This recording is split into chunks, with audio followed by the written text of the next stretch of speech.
ایک بار حضرت محمد صلی اللہ علیہ وسلم مسجد نبوی میں تشریف لے آئے۔ مسجد نبوی کے سامنے حضرت علی علیہ السلام اور بی بی فاطمہ کا گھر تھا۔ حضور پاک مسجد میں بیٹھے ہوئے تھے کہ حسن حسین کے رونے کی آواز ان کے کانوں میں پڑی تو پیارے نبی صلی اللہ علیہ وسلم پریشان ہو گئے کہ حسن حسین کیوں رو رہے ہیں۔ آپ فوراً اٹھے اور بی بی فاطمہ کے دروازے پر تشریف لے آئے۔ دروازہ بجایا اور آواز دی، بیٹی فاطمہ دروازہ کھولو۔ فاطمہ نے کہا، بابا جان میں کیسے دروازہ کھولوں؟ میرے پاس اتنی بڑی چادر نہیں ہے، میری چادر پھٹ چکی ہے۔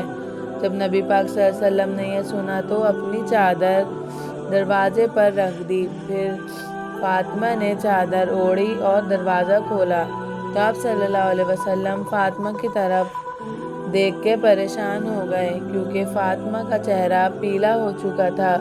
حضور صلی اللہ علیہ وسلم نے کہا، بیٹی فاطمہ آپ کو کیا ہو گیا ہے؟ بی بی فاطمہ نے فرمایا، آپ مجھے معاف کر دیں کہ آج آپ کی بیٹی آپ کا استقبال نہ کر سکی۔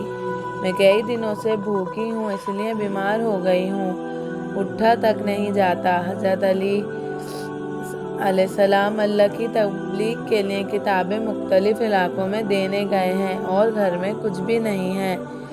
یہ کہہ کر بی بی فاطمہ زاروں قطار رونے لگیں اور کہنے لگیں کہ بابا جان حکم کریں۔ آپ صلی اللہ علیہ وسلم نے فرمایا، میں مسجد میں بیٹھا تھا کہ حسن حسین کے رونے کی آواز آئی۔ بی فاطمہ نے کہا، حسن حسین نے 2 دن سے کچھ نہیں کھایا۔ پیارے نبی صلی اللہ علیہ وسلم نے بی فاطمہ کے سر پہ ہاتھ رکھا اور انہیں حوصلہ دیا، اے میری بیٹی فاطمہ، صبر کرو۔ نبی پاک صلی اللہ علیہ وسلم نے حسین کو گود میں لیا اور اپنی مبارک انگلی آپ کے منہ میں ڈال دی اور وہ چپ ہو گئے۔ آپ نے حسن حسین کو کندھوں پہ بٹھا لیا۔ اسی طرح دونوں شہزادے سکون میں آ گئے۔ پھر مسجد میں اذان ہونے لگی۔ بی بی فاطمہ نے جانماز بچھائی اور نماز پڑھنے لگیں۔ جب نبی پاک صلی اللہ علیہ وسلم نے دیکھا، آپ نماز پڑھتے پڑھتے گر گئیں۔ نبی پاک صلی اللہ علیہ وسلم آپ کے پاس آئے اور کہا، میری بیٹی اٹھ جاؤ۔ فاطمہ زاروں قطار رونے لگیں اور کہنے لگیں، آپ کی بیٹی کو 4 دن کا فاقہ ہے، یہاں تک کہ ایک کھجور بھی نہیں کھایا۔ آپ نے دیکھا کہ آپ کی شہزادی کے پیٹ پر 4 پتھر بندھے ہوئے ہیں۔ آپ نے پوچھا، فاطمہ یہ کیا ہے؟ فاطمہ نے جواب دیا، جب میں پہلے دن بھوکی تھی تو پہلے دن میں نے ایک پتھر باندھ لیا تھا، اسی طرح آج 4تھا دن ہے اس لیے یہ 4 پتھر باندھے ہیں۔ نبی پاک صلی اللہ علیہ وسلم نے کہا، اپنی جانماز کا پلو اٹھاؤ۔ جب فاطمہ نے جانماز کا پلو اٹھایا تو وہاں سونے کا ڈھیر لگا ہوا تھا۔ آپ صلی اللہ علیہ وسلم نے فرمایا، تمہیں جتنا سونا چاہیے اٹھا لو، لیکن فاطمہ، قیامت کے دن اس کا حساب دینا ہوگا۔ وہ یہ سن کر انہوں نے سونے سے ہاتھ ہٹا لیا اور کہا، بابا جان مجھے سونا نہیں چاہیے۔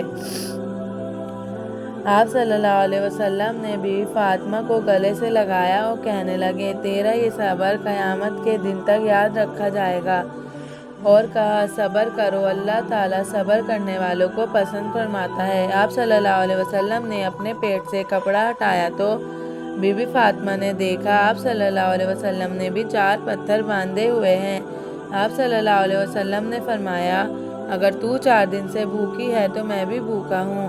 پیارے دوستو، ہمارے نبی صلی اللہ علیہ وسلم کی شان تھی، اگر وہ چاہتے تو پورے مدینہ کو سونے سے سنوار دیتے، اگر چاہتے تو ساری دنیا بھر کی دولت اپنے قدموں میں لے آتے، لیکن آپ نے سارا کچھ اپنی امت کے لیے کیا ہے کہ میری امت لالچ میں آ کے کہیں اپنے ایمان کو نہ گوا دے اور یہ نہ سوچے کہ نبی نے تو شان و شوکت والی زندگی گزاری تھی اور ہم غریبوں والی گزار رہے ہیں۔